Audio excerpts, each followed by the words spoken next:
It's a long-held truth that what we say is less important than how we say it. We can get the idea of what somebody's saying, even if we don't understand all the words they're saying, or even if we don't understand the language in which they're speaking, because it's the demeanor, the manner, and this sort of tone and sense they create of themselves that does most of the work in trying to get a point across. Now, as a reader and a writer, this is an essential element of looking at how people go about making their points. As an author, as a writer, you will only ever be able to be as effective as you are at making yourself an effective carrier of the information or point you're trying to make. And when you're reading, the thing you're reading will only ever be as effective as the author of that piece is able to make themselves engaging and sound reliable. So let's look at the three major components of what constitutes this and kind of think about how we recognize it in other writing and how you can start looking at it within your own. And these key ideas come down to three concepts in three very cool words: Phronesis, Eunoia, and Arete. Now, the first one, Phronesis. This is a sense of the knowledge of the subject. So with Phronesis, then, we want to feel like, do they know what they're talking about? Do they have either firsthand knowledge and experience, or have they done the research, and is that research reliable? Are they wise? Are they mindful of the topic? So the Phronesis, in essence, is, do they have the right knowledge of this topic? So that's the first piece, the Phronesis. The second piece, then, is something called Eunoia.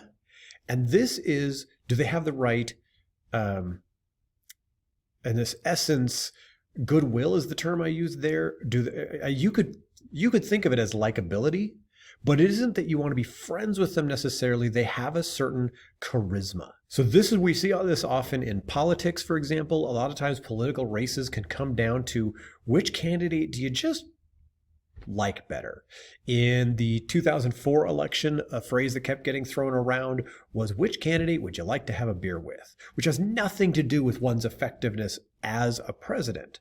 But there was just, that was the way people gave voice to this, just like, I don't know, I just don't connect with one of these candidates. Then the third piece is what's called Arete, and this is, are their intentions positive? So in other words, a person could be very, very knowledgeable and very, very likable, but if you get the sense they're trying to sell you something, or if you get the sense, if they're telling you, you got to be very careful about what kind of pet food you use, you've got to be sure you're using high quality pet food, such as this from whatever brand, and it turns out, oh, big surprise, they work for that particular brand. Well, then that throws everything else off, because their intentions are not necessarily the health of your pet, it's selling their product.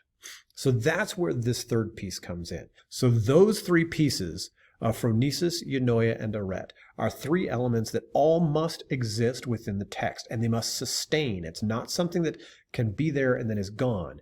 We have to see it throughout. It can start off and it can seem like somebody, knows a lot about what they're saying, and they can be very charming about it, and they start off with what seems to be good intentions, and if they lose that by the end, it all falls apart. But it is certainly most crucial right at the outset. You've got to establish these things pretty quickly, or you're never going to win back your audience. And this is part of where introductions are so crucial, is in establishing all three of these qualities to your audience, or to get these three qualities from the text as a reader.